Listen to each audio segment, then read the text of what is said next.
venu rencontrer un des dignes fils du Congo, un homme qui très jeune a tenu les rênes de notre pays. À l'âge de 20 ans, il fut ministre d'État chargé de la coordination économique, ensuite ministre de la production industrielle, des mines, des transports et des télécommunications, ministre de l'information, ministre de la fonction publique.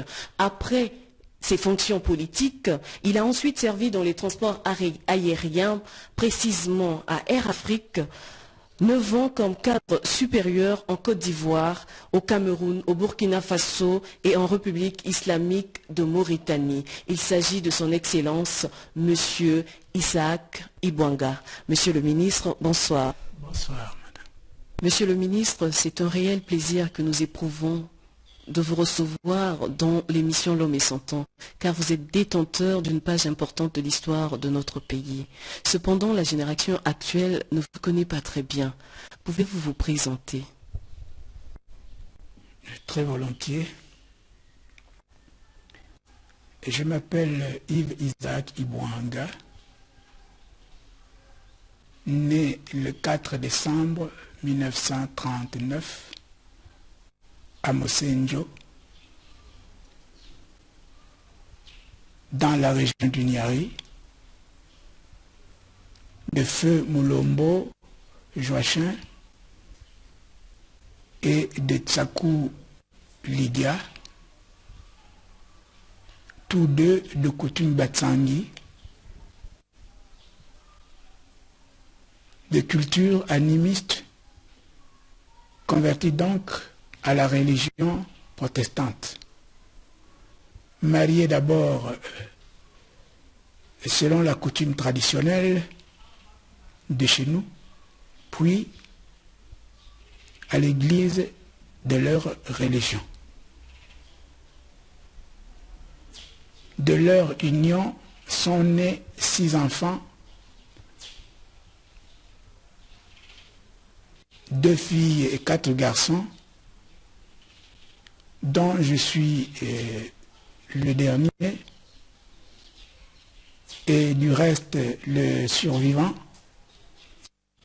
puisque tous sont morts. Monsieur le ministre, vous êtes né en 1939 à Mosenjo. Pouvez-vous nous parler du climat sociopolitique de l'époque? C'est difficile en ce qui me concerne de faire un réel recul précis, descriptif de son temps, puisqu'à l'époque, n'était pas l'école. L'école n'était pas la chose aisée de tout le monde. Et puisqu'à cette époque, il n'était pas facile d'analyser, quand bien même on était de son temps, le climat du moment. Il me souvient simplement qu'à l'époque, le climat sociopolitique était celui qui prévalait dans la société de l'époque. Nous étions à l'époque, en effet, sous la mouvance de la turbulence géopolitique caractérisée par ce qu'on appelait à l'époque la Grande Guerre. Nous avons entendu parler, vous avez entendu parler certainement de la guerre de 1939-45. Et l'on parlait de la guerre, de la guerre, de la guerre. Qu'est-ce que c'était? À notre niveau, nous ne pouvions pas en savoir grand-chose. Mais la société elle-même de mon patelin vivait tout cela avec amertume. Il n'empêche qu'elle voguait, elle vaguait à ses occupations. La société civile à l'époque obéissait aux ordres de l'autorité qui l'encadrait. Or, à l'époque, nous vivions sous ce qu'on appelait la colonisation, l'administration qui imprimait les règles du jeu. Monsieur le ministre, quel souvenir gardez-vous de cette colonisation? Je n'ai pas de souvenir particulier de cette colonisation.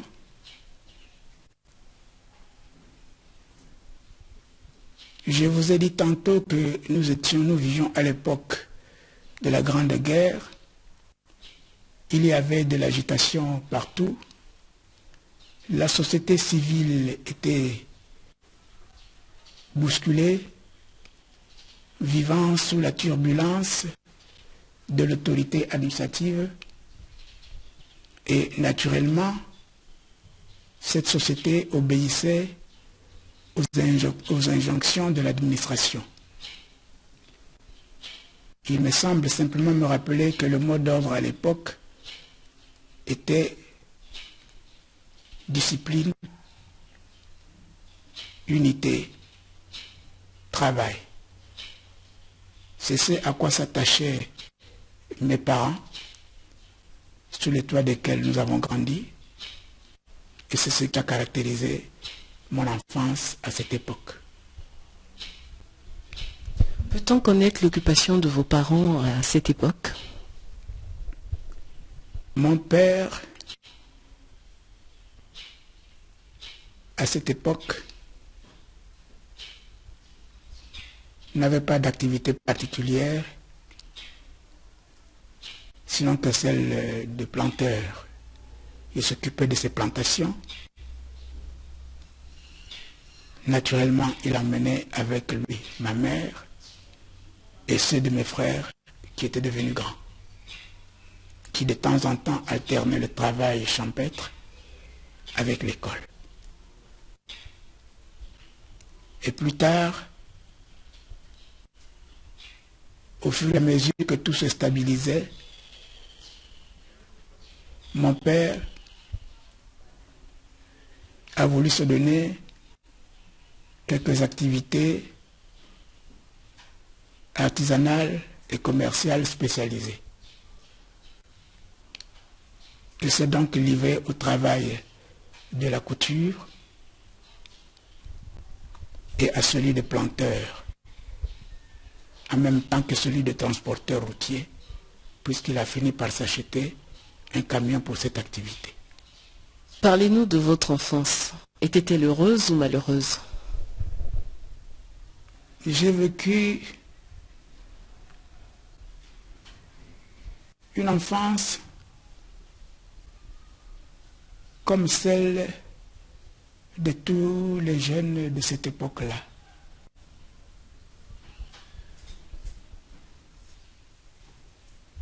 Je vous ai dit tantôt que mes parents n'avaient pas d'activité particulière. Mon père se livrait aux travaux champêtres, à la couture, au commerce et au transport.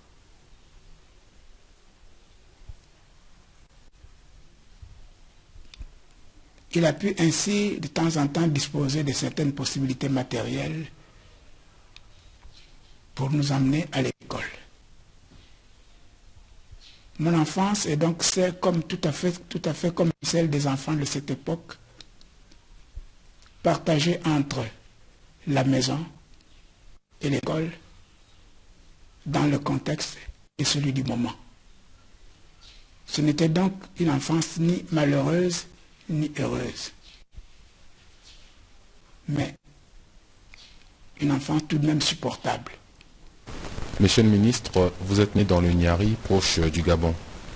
On parle souvent d'un rite traditionnel auquel certains jeunes du terroir furent initiés. Je veux parler du Nzobi. Êtes-vous un de ces jeunes? Et d'ailleurs, qu'est-ce que le Nzobi? Je vous ai dit tout à l'heure que très tôt, Et dans la mesure de la possibilité, mon père nous a emmenés à l'école. Et comme il était de culture protestante, de religion protestante, il va de soi qu'il nous a emmenés avec lui à l'église.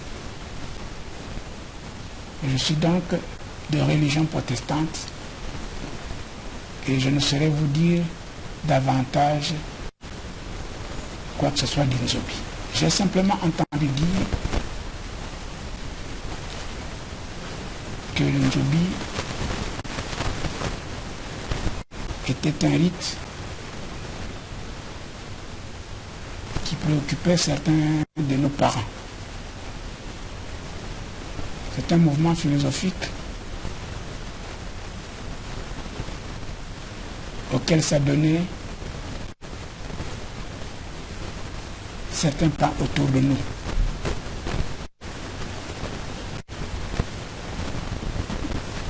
Je ne connais pas très bien les objectifs de ce mouvement philosophique, mais je crois savoir qu'il porte sur les bienfaits, sur la protection, sur l'unité autour de la famille. Je ne suis pas un adepte d'Inzobi et je regrette de ne pouvoir vous en dire davantage. L'Inzobi est en effet un rite communément exercé autour de l'axe frontalier Congo-Gabon. Mais je ne saurais vous en dire davantage. Et autour de cet axe frontalier Congo-Gabon, quelles sont les ethnies que l'on retrouve tout le long? Autour de cet acte frontalier Congo-Gabon, existent des communications par la voie maritime comme par la voie routière. Ces ethnies se situent autour de ces voies de communication. Par le nord, par le centre et par l'ouest. C'est notamment par la voie maritime, naturellement, Port-Gentil, Pointe-Noire, par la voie routière, la route qui part de Dolisie vers Nyanga, Ndende, la route qui part de Dolisie vers Mosenjo, Mungundu, Mayoko, Mbinda.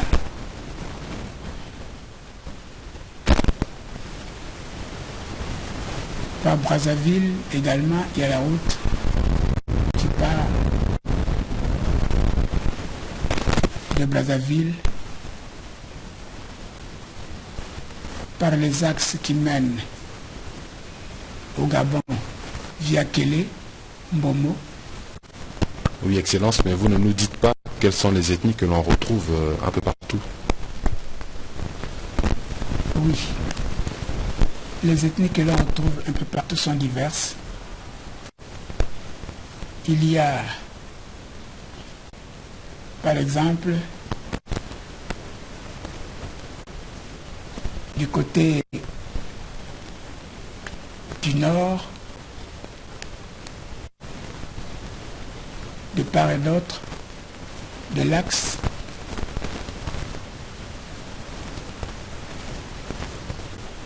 le groupe Teke. De l'autre côté du Gabon, le groupe Teke peuple la région du Haut-Togo, notamment sa capitale Franceville.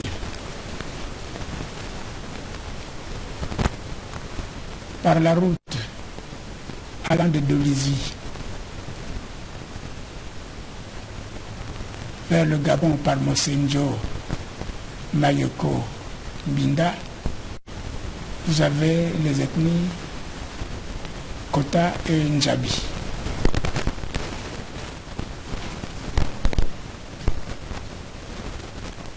Qui se retrouvent de l'autre côté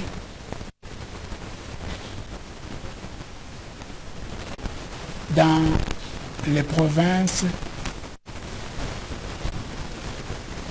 de l'Ogooué-Lolo et du Haut-Ogooué. Par la route qui part du Gabon, qui part de Dolisie vers le Gabon en passant par la Nyanga, Dende, vous avez notamment l'ethnie la plus nombreuse, celle-là, le groupe qui peuple le groupe Pounou. Pounou, Balumbu, Babouissi.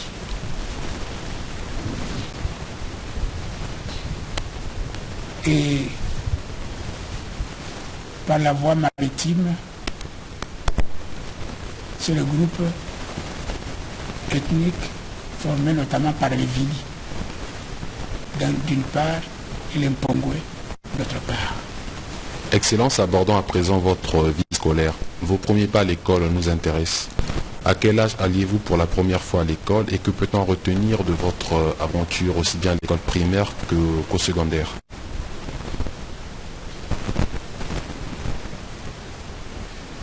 Je suis allé à l'école comme tous les enfants de mon âge à cette époque,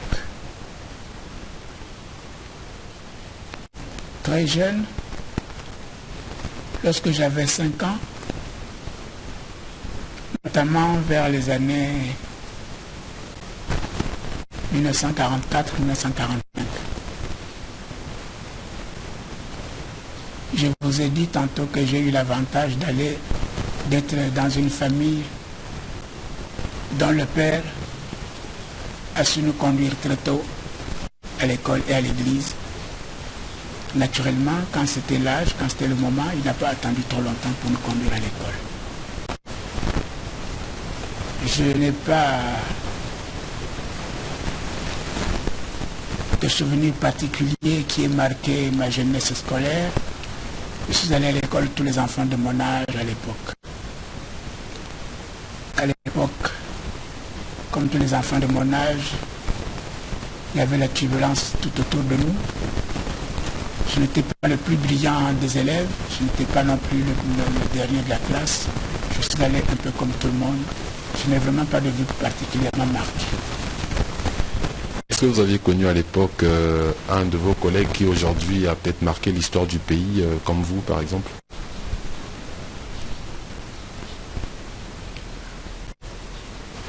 Au scolaire comme au secondaire, naturellement, j'ai eu à rencontrer, à être aux côtés de nombreux amis. Je n'aurai pas assez de temps pour parler de chacun d'eux aujourd'hui. C'est toujours très passionnant d'ailleurs de parler de sa jeunesse. Juste quelques noms. Il se trouve que, à mon jeune âge, au primaire, je suis allé à l'école avec Jean-Pierre Nono.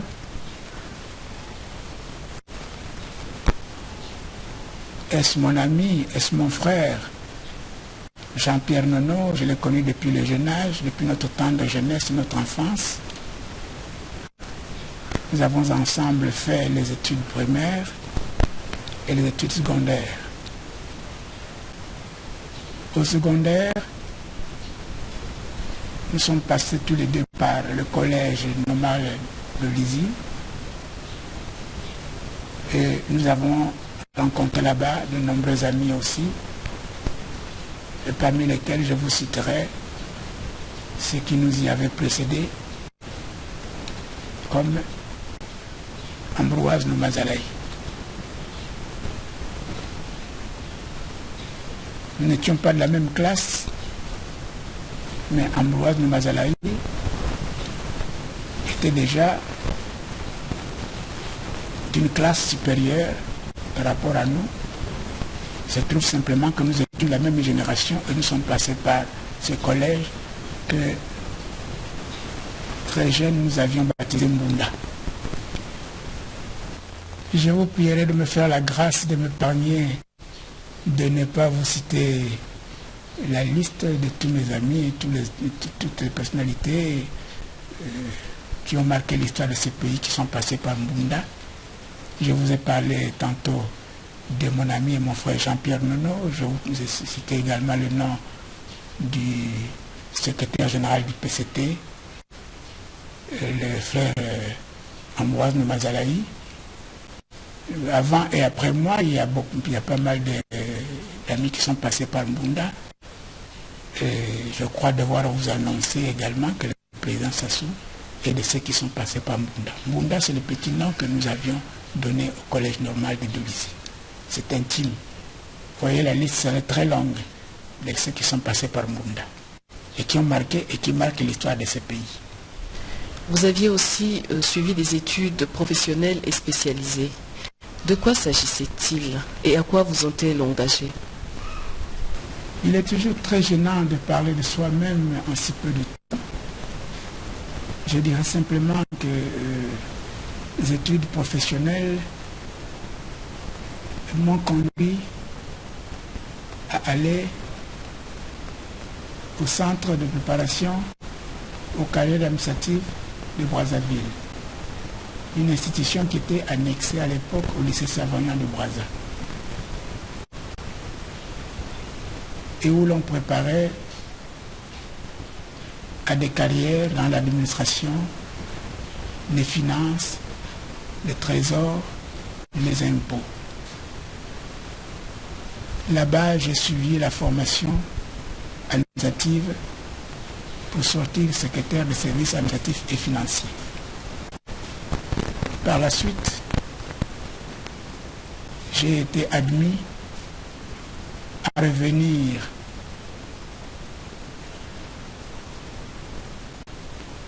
au collège normal Raymond Paillet pour la formation des instituteurs,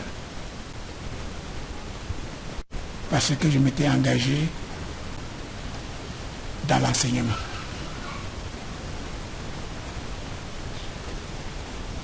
Et comme j'étais engagé dans l'enseignement, pendant que j'exerçais dans l'enseignement, je me suis présenté au concours pour le recrutement des inspecteurs de l'enseignement primaire. Je n'ai pas eu le temps d'exercer ces fonctions, puisque en attendant, j'ai exercé celle de directeur d'école. Directeur d'école à Kilantari, dans le district de Mouyonzi, ou directeur d'école à Komono, dans la région du Niari. Vous venez de nous dire qu'à maintes reprises, vous avez été directeur d'école primaire. Nous aimerions connaître votre appréciation sur l'école d'aujourd'hui. C'est une question très embarrassante que vous posez là à un enseignant.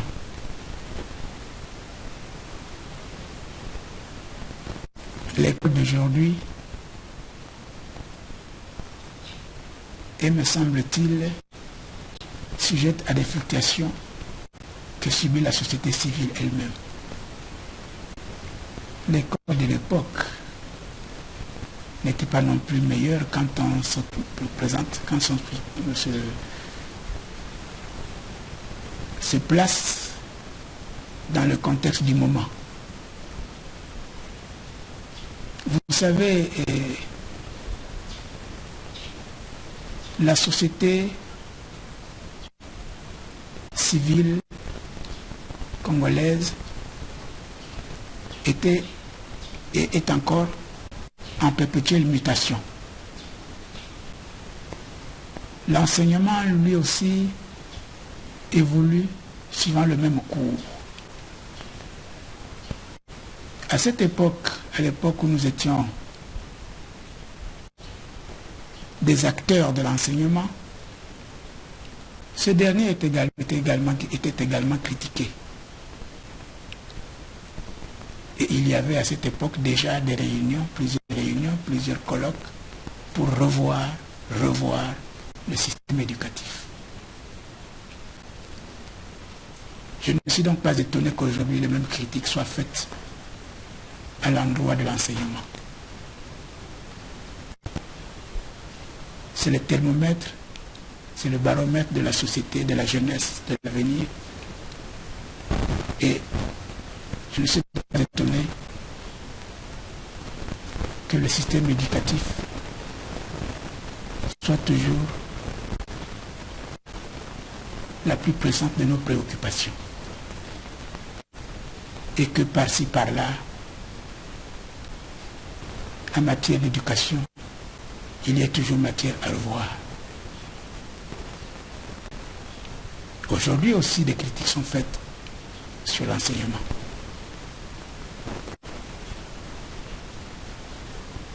Des critiques qui se lisent sur la qualité de l'enseignement, sur les résultats aux divers examens, et ces remises en cause sont autant d'éléments qui justifient qu'il nous faille à tout moment tout revoir. Je suis de ceux qui font confiance aux tenants du système éducatif actuel et de sa perpétuelle remise en cause. Voilà pourquoi je suis de ceux qui soutiennent l'idée maintes fois évoquée des états généraux de l'éducation. C'est la preuve qu'il y a quelque chose qui ne va pas dans l'enseignement et qu'il y a toujours des réajustements qui sont nécessaires. Tel est mon jugement sur le système d'éducation actuel. Monsieur le ministre, certaines langues confirment que vous étiez jadis l'homme politique le plus jeune et très efficace. Pouvez-vous nous parler de vos débuts en politique? Je suis très gêné d'avoir à répondre à votre question. Oui. Parmi les plus jeunes, j'étais à l'époque, en effet. Puisque j'ai mon âge qui tournait autour de 20-23 ans. Pendant 5 ans, j'ai occupé diverses fonctions ministérielles.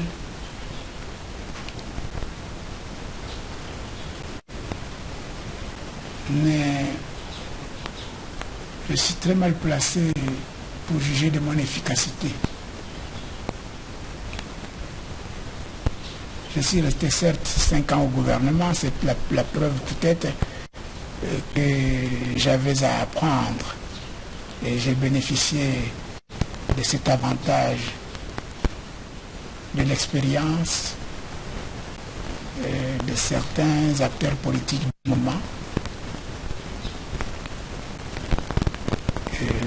Je m'en réjouis. Mais je n'ai pas la preuve que c'était mon efficace. Je suis donc très mal placé pour parler de mon efficacité. Et je vous ai dit que j'étais très mal placé pour vous parler de mon efficacité, pour me juger. Et quant à mes débuts dans les fonctions politiques, Ils partent naturellement de mes activités dans les divers groupements des jeunes. Et j'ai fait partie à cette époque-là de nombreux mouvements de jeunesse qui militaient par le biais du scoutisme, par le biais des mouvements d'action sociale, par le biais des mouvements revendicatifs qui ont forgé notre tempérament de militants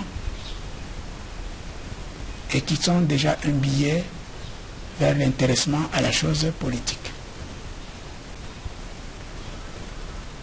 Je crois que c'est par ce billet qu'il m'a été donné de m'intéresser à la politique et que le moment venu, quand le président Youlou a pensé devenir Premier ministre à son tour, qu'il lui revenait de former un gouvernement,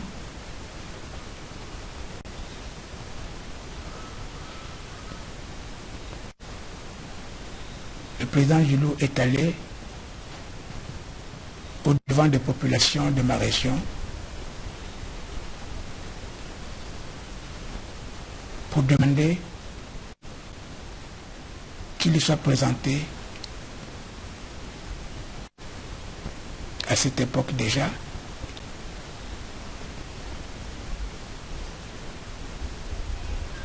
des candidats pour divers postes à occuper dans les institutions de la République. Je dois avouer que je ne connaissais pas personnellement le président Youlou à cette époque. J'ai milité dans des mouvements sous l'égide des partis et le choix de ma modeste personne à cette époque s'est fait dans mon patelin à Mosenjo au niveau de mes mandats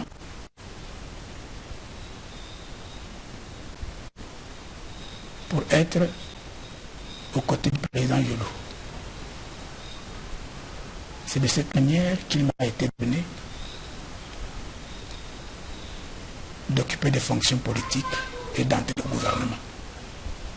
Mais votre très grande jeunesse n'a pas été un obstacle. Certes, ma très grande jeunesse a été un obstacle et je vous avoue que ça a été l'une de mes inquiétudes personnelles.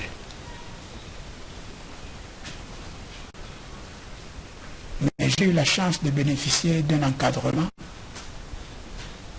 parce que à mon entrée dans les fonctions politiques, je me suis trouvé dans un créneau habité par des hommes d'expérience que j'avais trouvés déjà en place. Ces hommes d'expérience se sont situés à l'échelon national comme à l'échelon régional. Tel que j'ai ainsi bénéficié de l'expérience de mes aînés politiques. D'abord, ceux qui occupaient le très haut niveau, le président Youlou lui-même, le ministre Tchitchele, le ministre Bikouma, et plus près de Nyari, plus près de moi, j'ai bénéficié de l'expérience de mes aînés qui déjà militaient aux côtés du président Youlou, comme le ministre Ikungangot et Feu Satou Victor Justin. Et j'ai bénéficié de leur encadrement et de leur expérience. Et cela a beaucoup aidé à ma réinsertion et à mon assimilation, puisque de leur côté, ils se sont beaucoup employés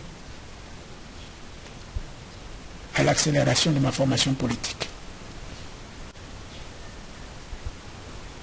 D'abord, sur le plan théorique, et ensuite sur le tas, parce qu'il fallait aller au-devant des militants. Et cette formation accélérée a beaucoup contribué à l'accélération de ma formation. Je crois que cela a été beaucoup pour moi. Aussi, dans ce que vous vouliez que je vous dise comme efficacité. Monsieur le ministre, vous êtes l'un des jeunes politiciens d'avant les indépendances. Et à cette époque, très tôt, c'est-à-dire, le Congo est ce pays qui s'est ouvert à la démocratie avec des leaders comme Chikaya, comme Opango et comme Youlou. Quelles sont vos analyses et votre souvenir par rapport à cet environnement politique de l'époque? Je vous ai dit tantôt que pour venir au gouvernement, j'ai bénéficié du choix au niveau de mes mandats, de ma modeste personne,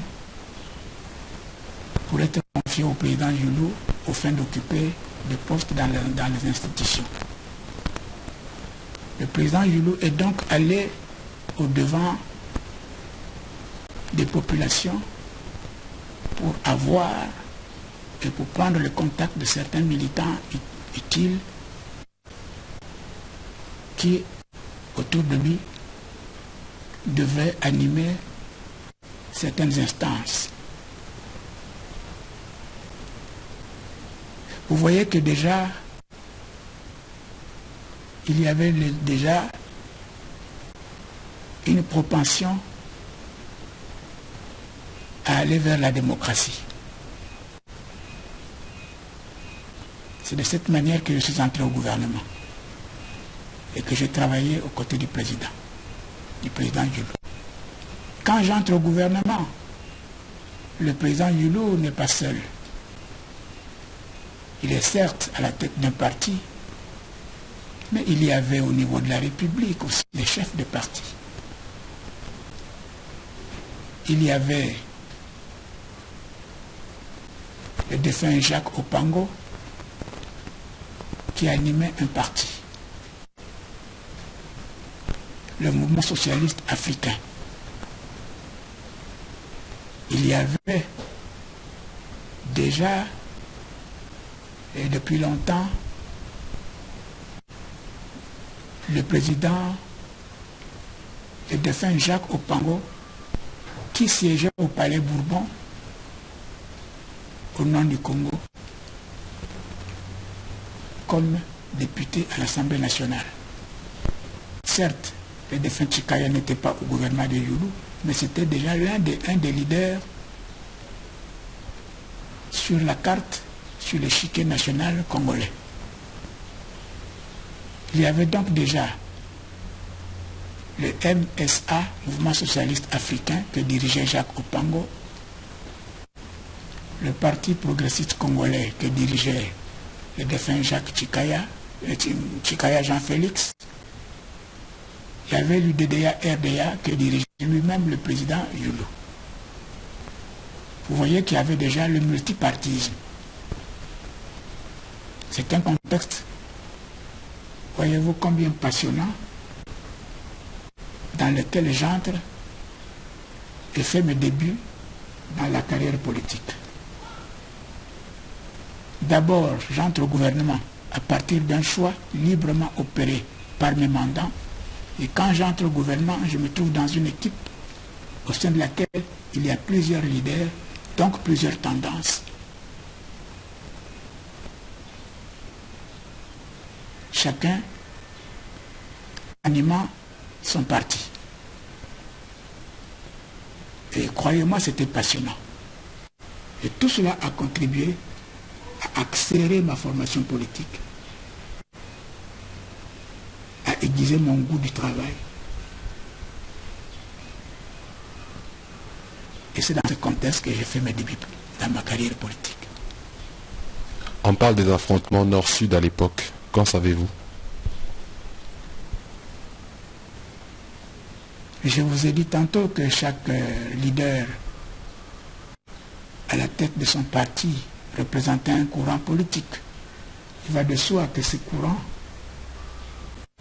ne pouvaient pas continuellement s'admettre. Ils s'affrontaient sur le terrain des idées. Et ma foi, les affrontements des idées conduisent parfois à des dérapages. Ce qui s'est passé à cette époque au Congo s'est produit déjà longtemps à l'avance et par la suite aussi dans d'autres pays. Il y a eu certes des affrontements, comme il y en a eu dans d'autres pays. J'ai vécu moi aussi ces affrontements. Je suis arrivé dans la carrière, dans la scène politique, quand il y a eu les événements de février 1959. Et on nous a présenté ces événements comme le produit d'une lutte nord-sud. À l'époque, c'est ce que les uns et les autres soutenaient pour se prévaloir d'un certain clientélisme électoraliste. Mais avec le recul, ce n'était que le simple affrontement d'idées. Puisque très tôt, et très vite d'ailleurs, après ces événements, qui n'ont pas duré plus d'un mois, le rapprochement s'est opéré et grâce à l'esprit et au tempérament chevaleresque des leaders, le président Youlou et le défunt Jacques Opango se sont rapprochés, se sont réconciliés sous l'égide et avec les encouragements non seulement des pays frères mais aussi de la France pour une réconciliation. Une réconciliation qui a d'ailleurs vu entrer le président Opango au sein du gouvernement et nous étions à une certaine époque dans les années 1963 sur le point d'asseoir un parti unique. Ce parti unique n'aurait été que le produit de la confrontation d'idées des ressortissants de divers partis. On n'en était pas encore là, mais c'est vous dire que tout cheminait vers l'unité nationale.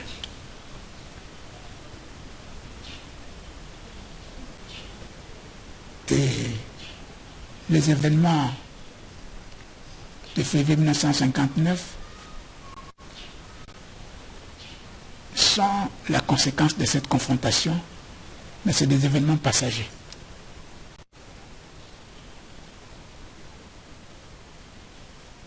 Il s'en est trouvé au Congo, comme il s'en est trouvé ailleurs. Et je crois comprendre que ce sont les mêmes événements qui expliquent d'autres courants qui s'en sont suivis, même chez nous.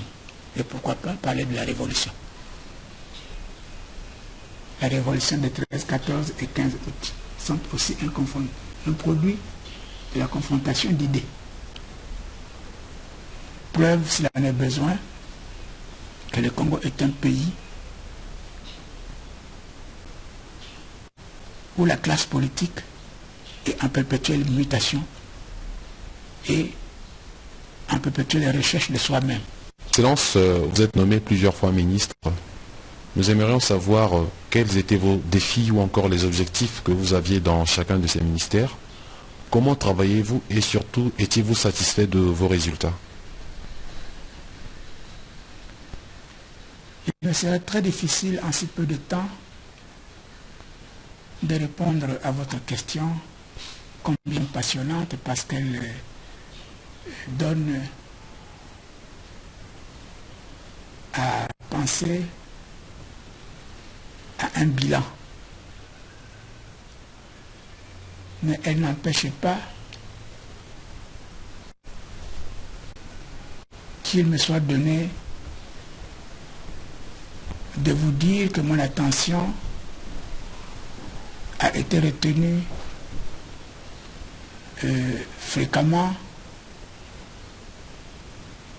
sur certains points suivant les divers postes que j'ai occupés. Ainsi donc, par exemple, mon attention a été retenue sur des dossiers passionnants suivant les divers postes, comme par exemple au ministère des Transports,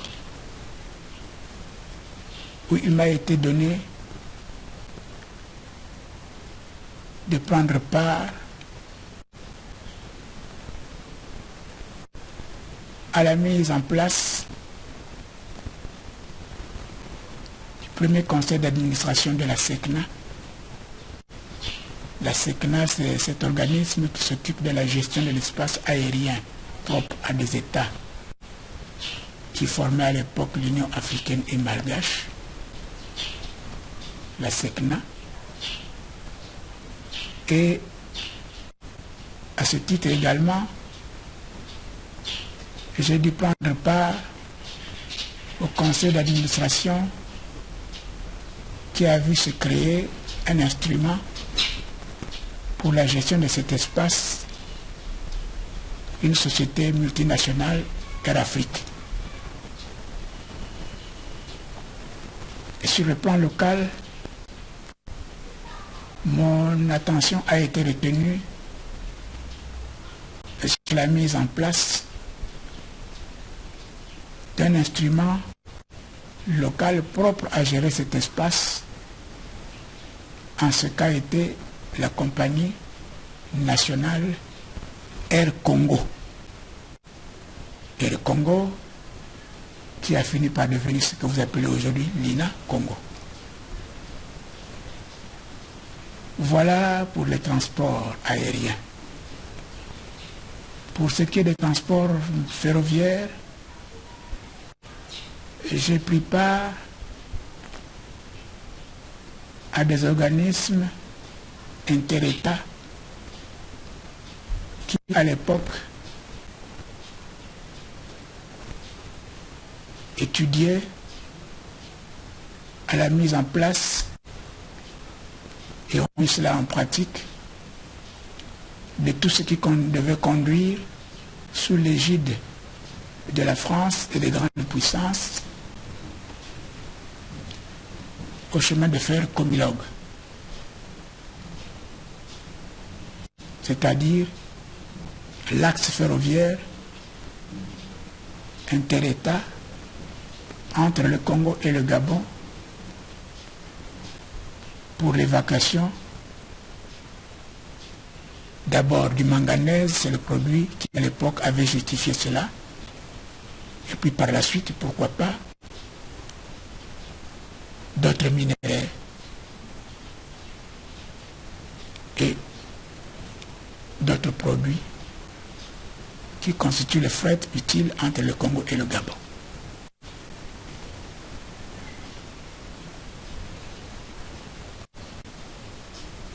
Pour ce qui est de la production industrielle et des mines, notre attention a été également retenue sur les négociations qui s'opéraient déjà à l'époque avec les grands consortiums pétroliers européens, avec des sociétés de pétrole comme Elf Aquitaine. Elf Aquitaine, qui avait créé à cette époque-là la SPAEF, Société de pétrole en Afrique équatoriale française, et qui, à l'époque, faisait des recherches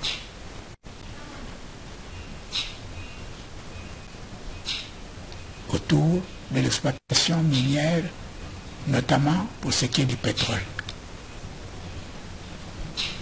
C'est la SPAEF qui deviendra plus tard Elf Congo, Elf Gabon, puisque la SPAEF à l'époque gérait à la fois le Congo et le Gabon en matière de pétrole. Et quand le pétrole a été découvert, il y a eu éclatement en Elf Congo et Elf Gabon. Nous avons pris part à cette initiative sur le plan minier. Sur le plan minier également, nous avons pris part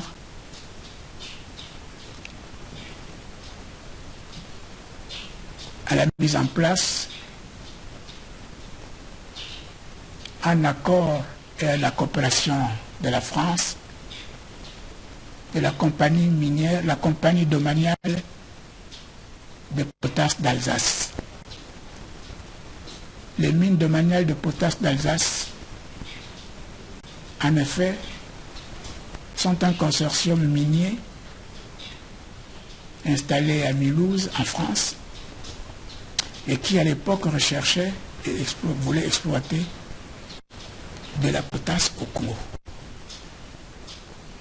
Avec les mines domaniales de potasse d'Alsace, nous avons donc créé la compagnie de potasse du Congo, qui naturellement s'est employée à l'exploitation de la potasse de Hall.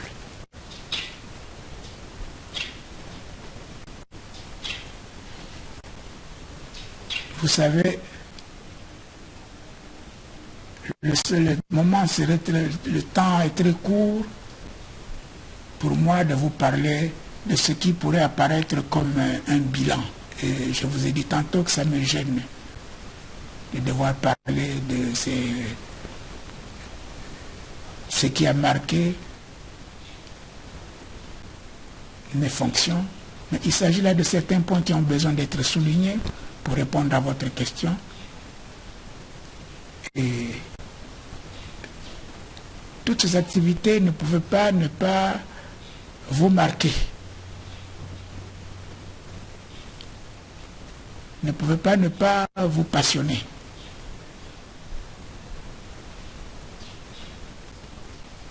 Et elles sont nombreuses des réalisations qui n'ont pas vu le jour, mais auxquelles nous attachions déjà.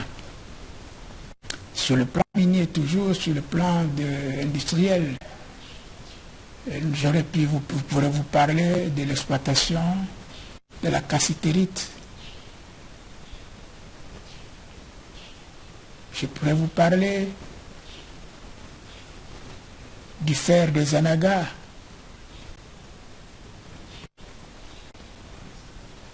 Et je pourrais vous parler de la colombo-tantalite de Mayoko. Et pourquoi ne pas vous parler aussi d'un projet grandiose, passionnant, pour le Congo comme pour le Gabon et pour d'autres pays, qui a pris tout notre temps. Le barrage de Kouilou. À cette époque déjà, nous suivions les négociations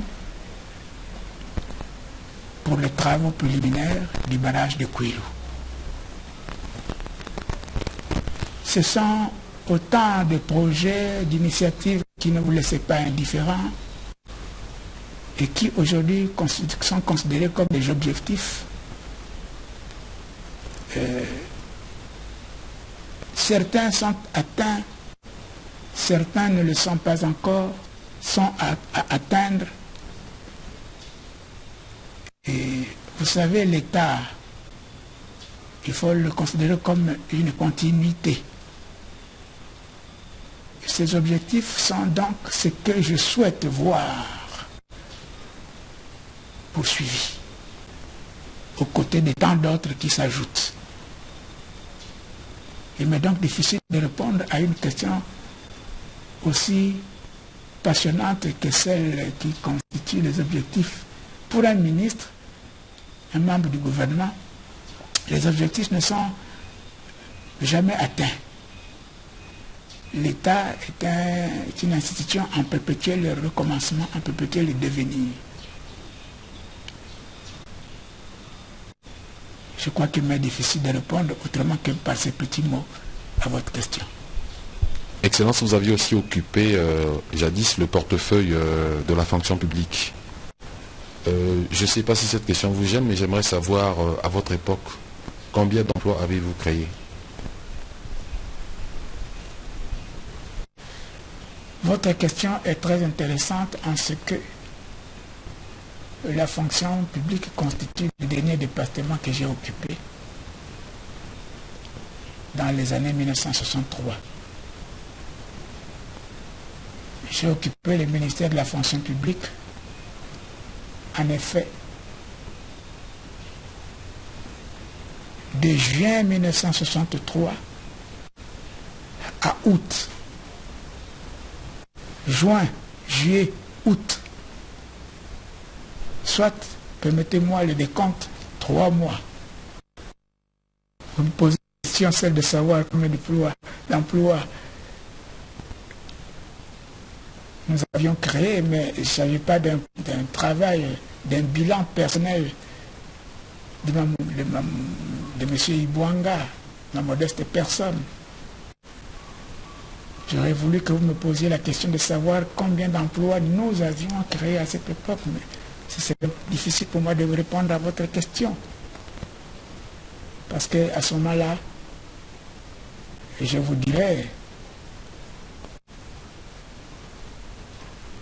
laissez-moi aller vers le fichier central de la fonction publique pour vous dire combien d'emplois le régime tout entier a créé à cette époque, depuis l'indépendance, c'est-à-dire depuis les années 60 jusqu'à 1963. Mais de grâce, une fois de plus, faites-moi grâce de recourir à de telles recherches. En 3 mois, en ce qui me concerne, que pouvais-je vous créer comme poste?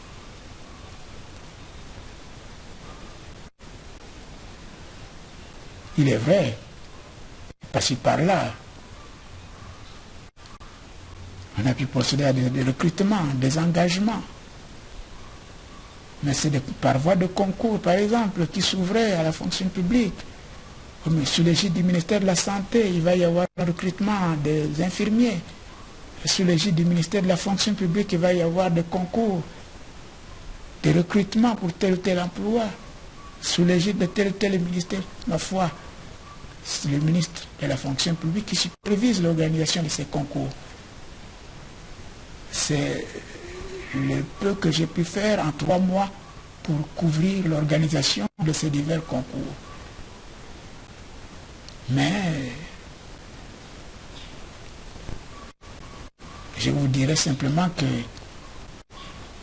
le 13, 14 août, le 13, 14 et 15 août 1963, à la veille de la Révolution, la fonction publique avait déjà des effectifs. C'est-à-dire, il y avait déjà dans l'administration des Congolais qui étaient au service de l'État par le biais de divers ministères. C'est ça le recrutement auquel nous avons procédé pour répondre à votre question de créer des emplois nouveaux, ma foi, des emplois nouveaux. C'est ça les emplois. Fussent-ils nouveaux ou pas nouveaux, c'est le ministère de la fonction publique, en fait, ne crée pas forcément des emplois nouveaux. Il organise la procédure, il veille à la procédure qui recrute aux emplois pour les divers postes sous l'égide de l'État. Vous étiez ministre sous le régime de Youlou. Peut-on connaître votre appréciation du duo Youlou-Opango?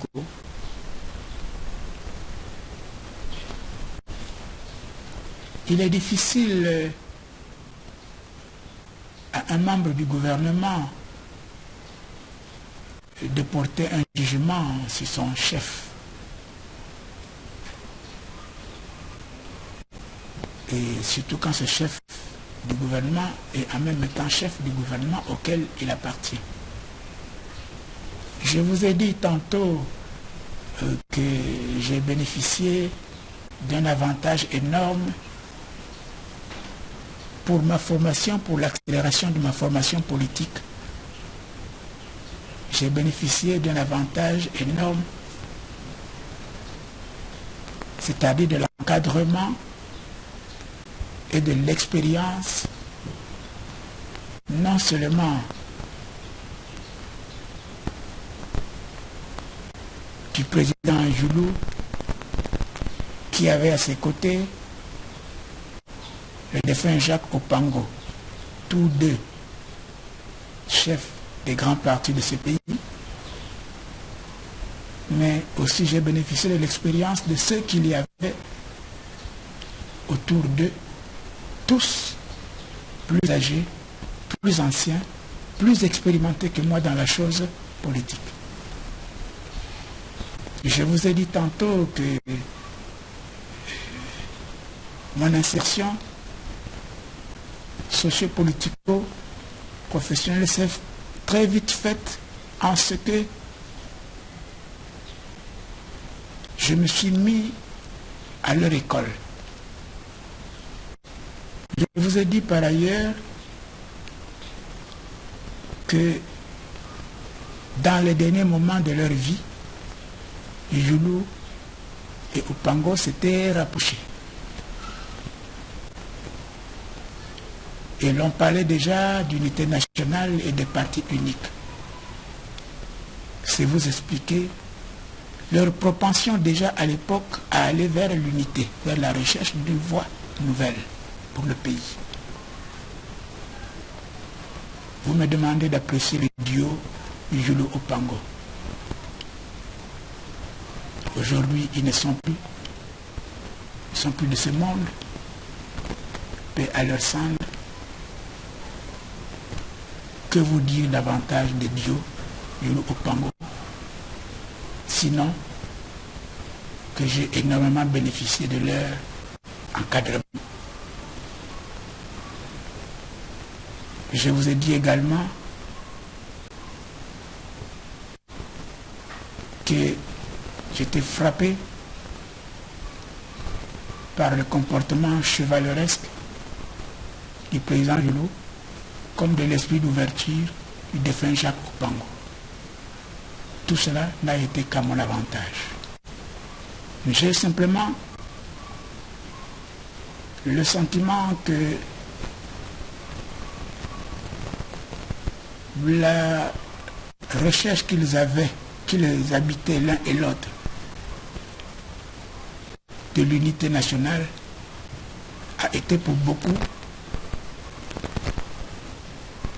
dans la paix que déjà à l'époque nous recherchions tous.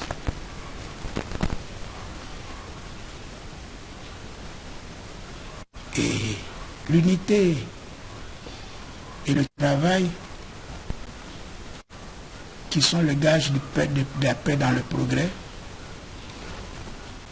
qui constitue d'ailleurs la devise de notre hymne national, ne sont pas des vains mots. Youlou et Opango étaient en toute sincérité habités par la notion de la recherche de l'unité et de la paix. Et croyez-moi, j'ai grandement bénéficié de leur expérience.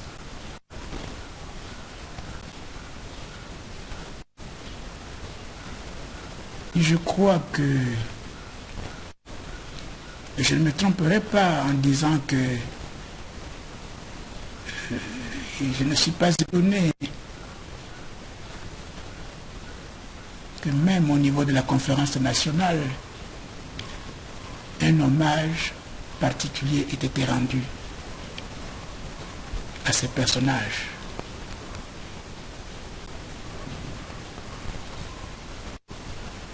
Et que par voie de conséquences,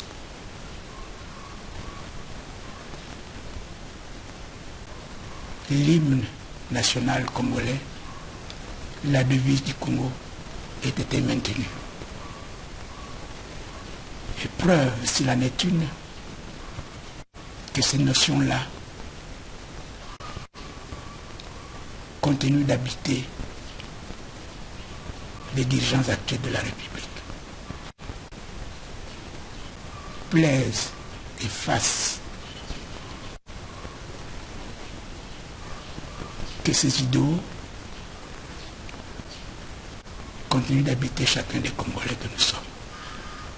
Mais, Monsieur le ministre, nous savons que le 13, 14, 15 août 1963, le président Youlou est contraint à la démission. Que le reprochait-on?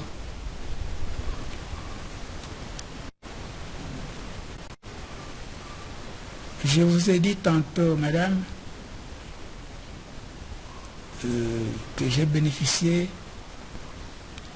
d'une énorme expérience du duo Youlou-Opango.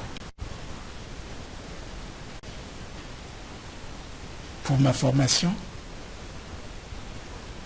je vous ai dit tantôt également que dans les années, dans les moments qui ont précédé la Révolution, et grâce à la recherche de l'unité qui était le souci qui les habitait,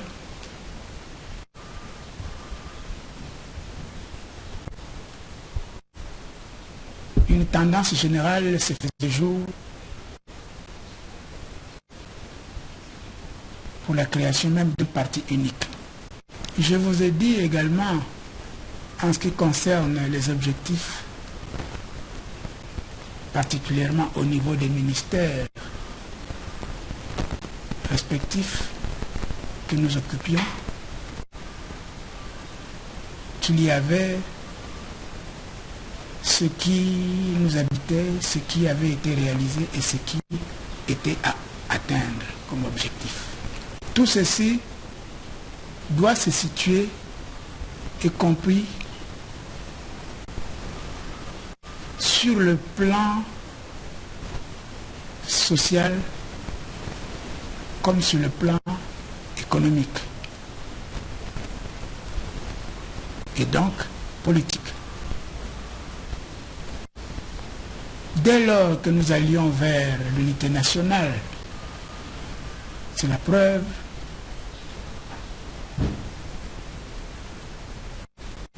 que de plus en plus, certains malentendus étaient sur le point d'être dissipés.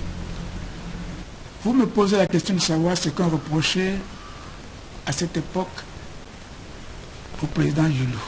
Je vous ai d'abord dit qu'un ministre, en tant que ministre, je suis mal placé pour juger mon chef d'État et chef de gouvernement. Mais puisqu'il faut situer le problème dans un contexte historique, je vous ai présenté le tableau tel qu'il s'est présenté à l'époque sur le plan social, économique et politique. Croyez-moi, je suis mal placé aujourd'hui pour vous dire ce qu'on lui reprochait. Cette question est à poser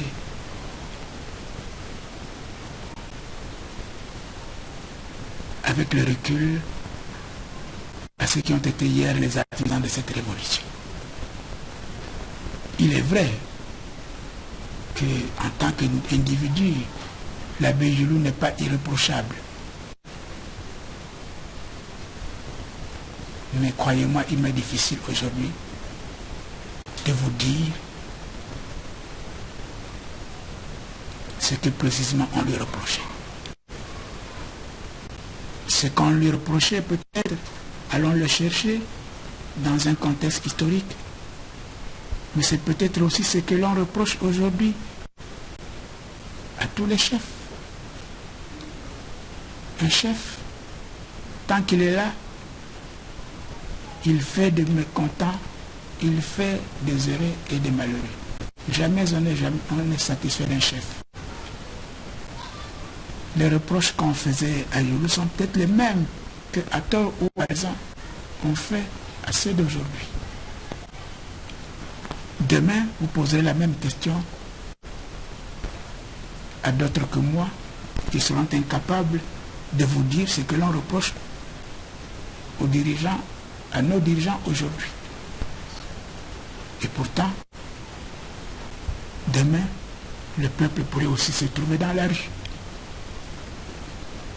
Le peuple pourrait se trouver en train de piller comme il a déjà pillé. Puis une fois, nous avons vécu les exemples. Le peuple, il est comme ça. Croyez-moi, je suis incapable de répondre à votre question. Juste après vous, Excellence, les nouveaux dirigeants qui sont arrivés ont déclaré, je cite, « Youlou a tout volé, nous bâtirons de nouveau », fin de citation. Avait-il raison de le dire? Youlou a tout volé, nous rebâtirons de nouveau. Oui, le peuple a dit cela. Je vous ai dit tantôt que le peuple, il est ce qu'il est. Les mêmes reproches qu'on nous a fait hier, il n'est pas dit qu'on ne les fasse pas demain à d'autres. J'ai été acteur sous l'Ancien Régime. Je vous ai dit tantôt ce que nous avions comme objectif à atteindre. Et je vous ai dit aussi en esquisse ce que je regrette que nous n'ayons pas pu réussir. Nous n'ayons jamais d'ailleurs réussir tout. Et aujourd'hui, je ne suis plus acteur, mais je suis dans le peuple. Je suis de ceux qui demain, il faut le dire aussi, me laisseraient aller dans les mêmes groupes pour dire tel ou tel a tout volé. Le peuple, il est ce qu'il est. Aujourd'hui, j'observe, j'entends cycler des nouvelles, et je vois porter des jugements.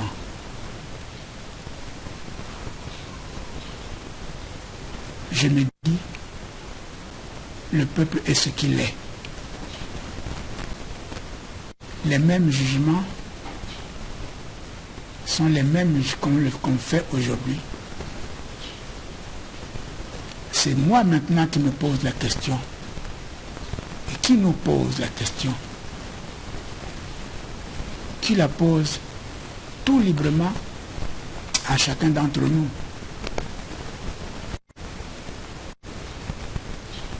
Et je me dis, hier on nous a reproché ceci, cela. Nous avions un programme, nous n'avions peut-être pas tout fait. Je vois que les mêmes reproches sont faits aux tenants actuels. Et je me dis, et je nous dis, je nous pose cette question, la même, quand j'entends porter les jugements sur les actions des uns et des autres. Quand sera-t-il lorsqu'on dira de nous le même que nous avons tout volé?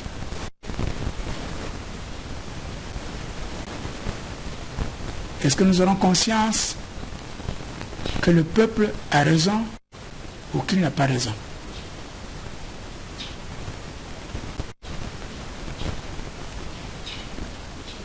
En d'autres termes,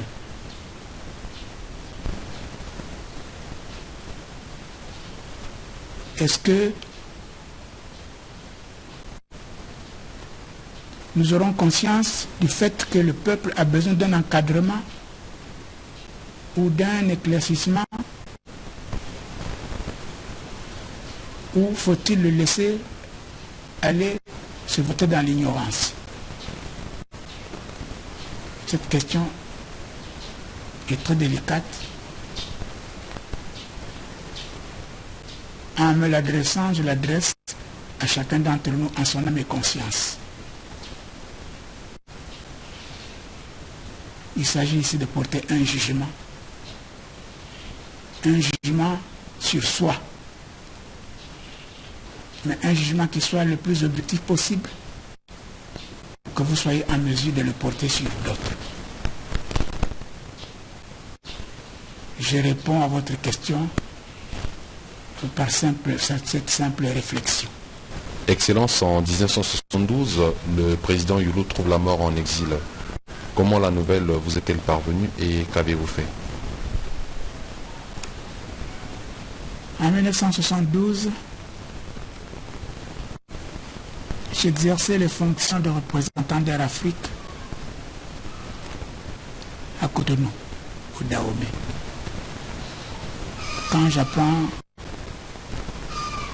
la mort de Yulu à Madrid, il est évident que cette perte de l'illustre personnage que Yulu nous a tous éprouvés. Je dois vous dire que j'en avais été très choqué, attristé.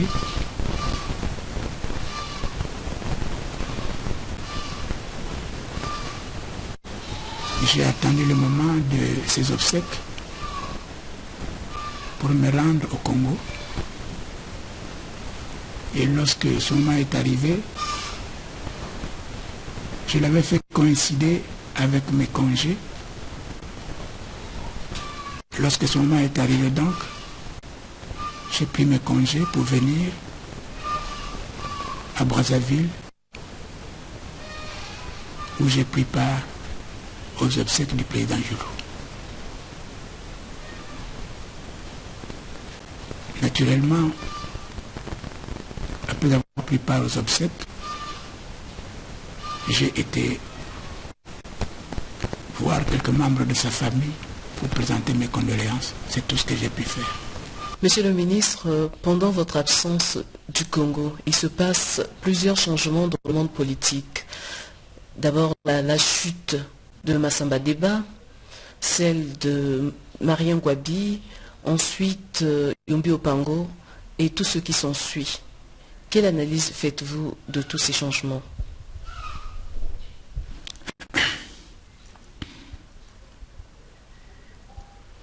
Oui. Pendant mon absence, il se produit de nombreux changements au Congo, mon pays.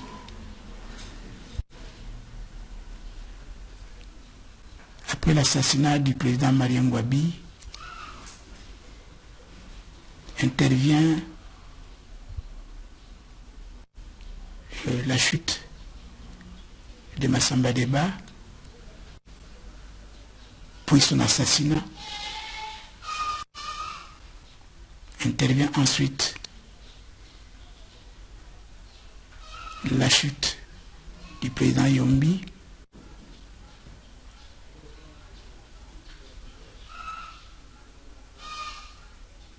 puis la chute du président Lissouba. Tous ces changements sont autant d'événements pour moi qui sont la preuve que le peuple congolais est un peuple en pleine mutation. Un peuple qui se cherche et qui se cherche encore.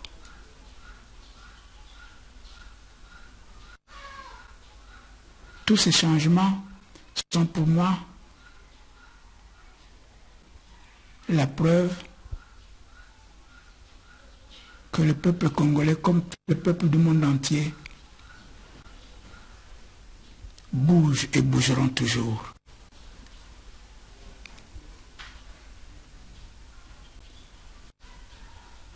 Il revient, me semble-t-il, aux tenants du pouvoir ici et là, d'être attentif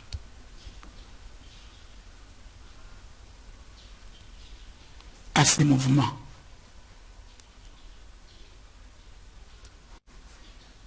D'être en mesure d'analyser ces mouvements pour être capable de les expliquer et de porter à tous ces mouvements la solution qui convient. C'est le devoir de tout un chacun, c'est le devoir de chaque acteur politique.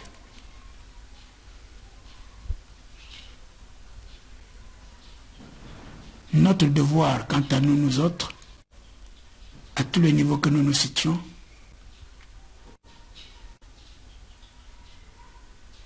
est d'être attentif à ces diverses mutations, de bouger avec le peuple quand il doit bouger, éviter toujours tout dérapage,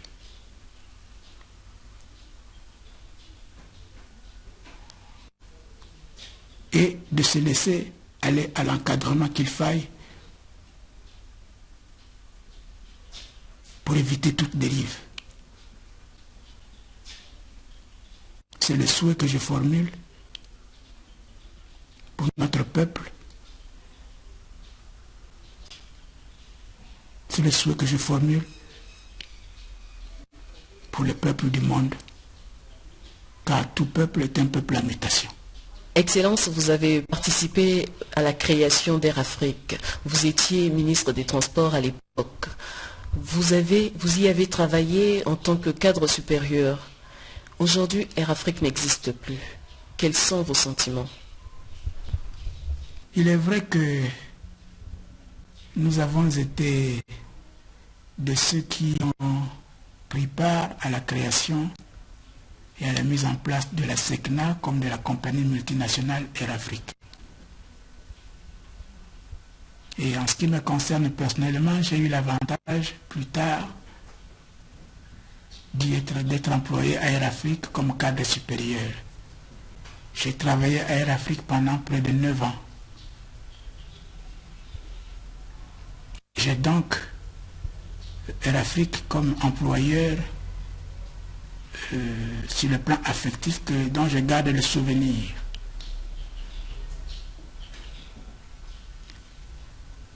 Bien plus tard,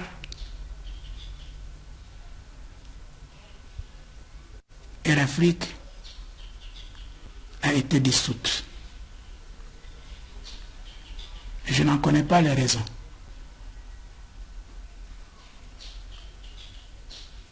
Et ce que je dois dire pour répondre à votre question, c'est que j'ai toujours été de ceux qui soutiennent toute initiative au niveau africain qui unit. Et Air Afrique étant de ces instruments qui a fait ses preuves, je ne pouvais que me réjouir de la création d'Air Afrique, au sein de laquelle d'ailleurs j'ai travaillé. Je ne connais pas les raisons, ai-je dit, de ce qui a conduit à la dislocation d'Air Afrique. Je ne sais pas non plus ce que aujourd'hui on pense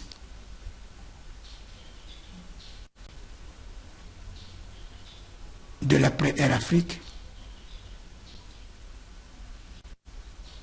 Mais si mon avis personnel était demandé, je dirais que je soutiens tout ce qui unit au plan interafricain,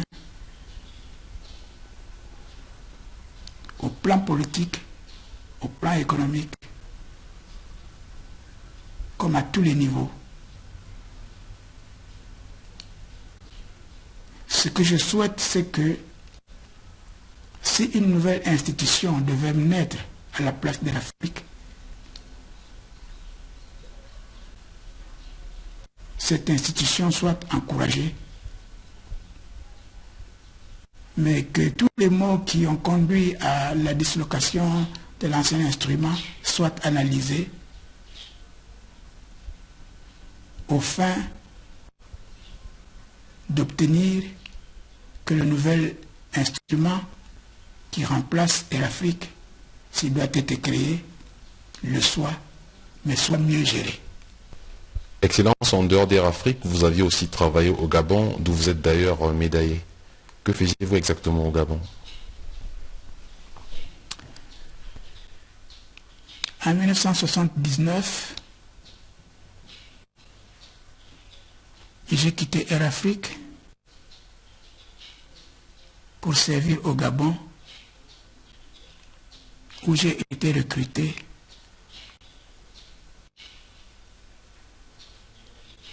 comme conseiller technique à la Chambre de commerce, d'agriculture, d'industrie et des mines du Gabon. C'est avec l'accord et la sollicitude du président gabonais, son Excellence El Hadji Omar Bongo, que j'ai occupé cette fonction à la Chambre de commerce du Gabon. J'ai travaillé à cette institution consulaire pendant près de 14 ans, au sein de laquelle j'assumais les fonctions de conseil technique HD, responsable du département de l'administration.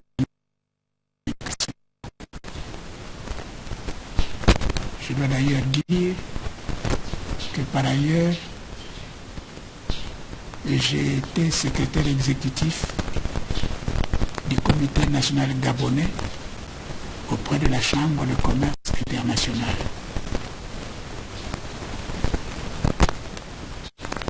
C'est ici pour moi l'occasion de dire toute ma reconnaissance au président gabonais, le président El Hadji Omar Bongo, d'avoir bien voulu accepter que je serve à la Chambre de commerce du Gabon et d'avoir fait en sorte que là-bas j'obtienne la médaille du travail.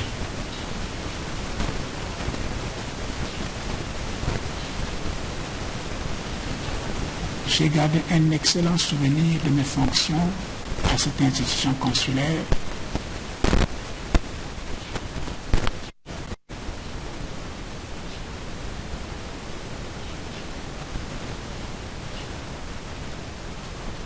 Que j'ai quitté après avoir été admis à la retraite anticipée. Excellence, qu'est-ce que vous regrettez de n'avoir pas fait à votre époque et que vous souhaiteriez que les dirigeants actuels ou futurs fassent? J'ai eu l'avantage d'entrer dans l'administration très tôt, à un jeune âge. J'ai assumé des fonctions enseignantes très tôt, puis aussi tôt des fonctions politiques. Et par la suite, j'ai occupé des fonctions en dehors de mon pays, dans des organismes internationaux. Mais en dépit de tout ce que j'ai passé comme période à l'extérieur, j'ai toujours été habité par un souci, celui d'être utile à mon pays. C'est ce qui explique d'ailleurs qu'envers et contre tout, je sois revenu au Congo. Et je n'ai pas de regret particulier de n'avoir pas fait ceci ou cela, ce que j'ai pu prendre comme initiative dans mon travail au cours des fonctions que j'ai exercées. Je l'ai fait quand c'était nécessaire et c'était laissé à l'appréciation de mes chefs hiérarchiques. Je n'ai donc pas de regret particulier de n'avoir pas fait ceci ou cela dans le cadre de mes fonctions, des diverses fonctions que j'ai exercées.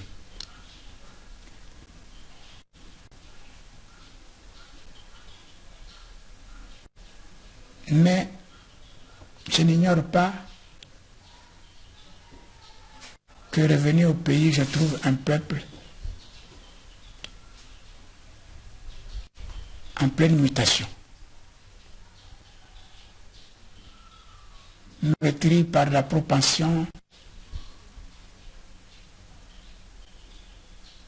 à la division, à la violence. Et ce que je souhaite pour mon peuple, et là je m'adresse à des générations futures,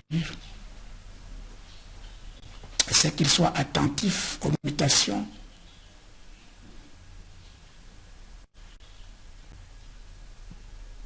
qui se réalisent ici et là. Et qu'ils fassent preuve, autant que faire se peut, de retenue. Qu'il évite les excès. Qu'il évite surtout les rejets.